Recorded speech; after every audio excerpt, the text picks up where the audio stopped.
একদলীয় শাসন ব্যবস্থা প্রতিষ্ঠার জন্য সকল নির্যাতনমূলক ব্যবস্থা গ্রহণ করেছে।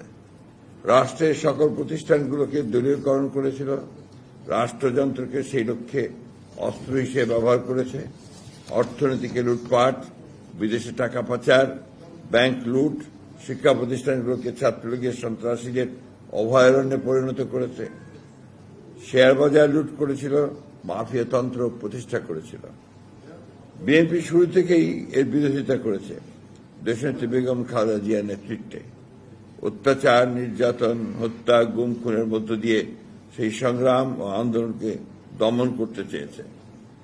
বিএনপির ৬০ লক্ষ নেতাকর্মীর বিরুদ্ধে মিথ্যা মামলা, দেশনেত্রী বেগম খালেদা জিয়ার বিরুদ্ধে সাজানো মামলা, 10 বছর সাজা দিয়ে 6 বছর কারাগারে আটক করে রেখেছিল। ৫ই আগস্ট তিনি মুক্তি পেয়েছেন। ভারপ্রাপ্ত চেয়ারম্যান সহ অনেক নেতাকে আজীবন কারাদণ্ড প্রদান করে বিরোধী নেতাদের বিভিন্ন মেয়াদের সাজা দিয়ে কারাগারে প্রেরণ করেছে। মৃত্যুদণ্ড দিয়েছে। কারাগারেই অনেকে মৃত্যুবরণ করেছেন। বিএনপিকে নেতৃত্ব শূন্য করে ধ্বংস করে দিতে চেয়েছিল। নির্যাতিত, শারীরিকভাবে আঘাতপ্রাপ্ত ভারপ্রাপ্ত চেয়ারম্যান জনাব তারেক রহমানের নেতৃত্বে প্রতিটি কর্মী, নেতাকর্মী লড়াই করেছে। মানুষের এই সংঘবদ্ধ আন্দোলন চূড়ান্ত রূপ নেয় 2024 সালের জুলাই আগস্টে ছাত্র জনতা স্বতঃস্ফূর্ত আন্দোলনের মধ্য দিয়ে পালিয়ে যেতে বাধ্য হয় ফ্যাসিস্ট শাসনা 5ই আগস্ট।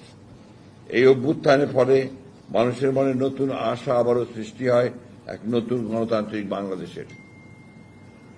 অন্তর্বর্তীকালীন সরকারের প্রধান উপদেষ্টা প্রফেসর ডক্টর মোহাম্মদ ইউনূসের নেতৃত্বে অন্তর্বর্তীকালীন সরকার সেই ধ্বংসপ্রাপ্ত রাজনৈতিক কাঠামোর অর্থনৈতিক কাঠামোকে নতুন করে গড়ে তোলার লক্ষ্যে সকল রাজনৈতিক দলের সঙ্গে আলোচনা করে রাষ্ট্র ব্যবস্থা সংস্কারের কাজ শুরু করেন। এই ধারাবাহিকতায় গতকাল প্রফেসর ইউনূস 5 আগস্ট জুলাই ঘোষণাপত্র ঘোষণা করেন। বিএনপি এই ঘোষণাপত্রকে স্বাগত জানাচ্ছে। বিএনপি বিশ্বাস করে এই ঘোষণাপত্রে রাজনৈতিক দলগুলো যে অঙ্গীকার করেছে তা পালনের মধ্য দিয়ে এক নতুন গণতান্ত্রিক বাংলাদেশে রূপান্তরের কাজ শুরু হবে। সুযোগ সৃষ্টি হবে এক সাম্য, মানবিক মূল্যবোধ ও ন্যায় বিচারের ভিত্তিতে সত্যিকারের প্রগতিশীল সমৃদ্ধ বাংলাদেশ নির্মাণের প্রক্রিয়া। বিএনপি যে সকল রাজনৈতিক দল, ছাত্র, কৃষক, শ্রমিক সহ সকল স্তরের জনগণ এই সংগ্রামে অংশ নিয়েছেন, শহীদ হয়েছেন, আহত হয়েছেন, পঙ্গু হয়েছেন, তাদের জানাচ্ছে আন্তরিক কৃতজ্ঞতা, ধন্যবাদ এবং অভিনন্দন। প্রিয় সাংবাদিক ভাই ও বোনেরা, লন্ডনে বিএনপির ভারপ্রাপ্ত চেয়ারম্যান জনাব তারেক রহমান ও প্রধান উপদেষ্টা প্রফেসর ডক্টর ইউনূসের বৈঠকের মাধ্যমে নির্বাচনের সময় 2026-এর ফেব্রুয়ারি মাসে যে ঘোষণা করা হয়েছে তাকে স্বাগত জানাচ্ছে। বিএনপি মনে করে এই ঐতিহাসিক ঘোষণা বাংলাদেশে রাজনৈতিক অচলাবস্থা কাটিয়ে উঠবে এবং গণতন্ত্র উত্তরণের পথকে সুগম করবে। বিএনপি মনে করে এই নির্বাচন সুষ্ঠু, অবাধ, নিরপেক্ষ ও সকলের কাছে গ্রহণযোগ্য করার জন্য সরকার ও নির্বাচন কমিশন সকল ব্যবস্থা গ্রহণ করবেন।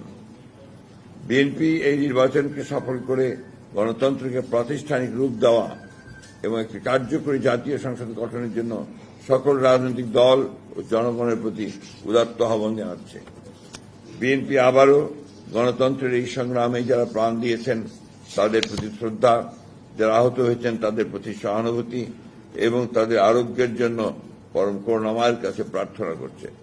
শহীদদের পরিবারের পুনর্বাসন, সুচিকিৎসার ব্যবস্থা গ্রহণের জন্য সরকারের প্রতি আহ্বান জানাচ্ছে।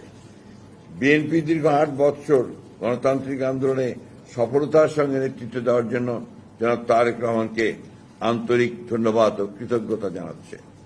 বিএনপি 1 বছরে অনেক প্রতিকূলতা সত্ত্বেও গণতন্ত্রের পথকে সুগম করার উদ্যোগের ও প্রয়োজনীয় ব্যবস্থা গ্রহণের জন্য অন্তর্বর্তী সরকারের প্রধান প্রফেসর ডক্টর ইউনূস, উপদেষ্টা মণ্ডলীর সদস্য এবং সংশ্লিষ্ট সকলকে যারা এই প্রক্রিয়ার সঙ্গে সম্পৃক্ত তাদের আন্তরিক ধন্যবাদ জানাচ্ছে এবং প্রত্যাশা করছে অতি দ্রুত রাষ্ট্র কাঠামো সংস্কারের বাকি কাজগুলো সম্পন্ন হবে।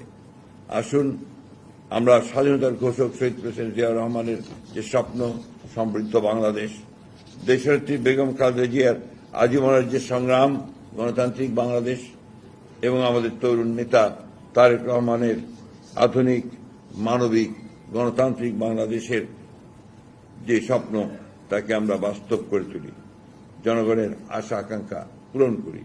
আপনাদের সকলকে ধন্যবাদ।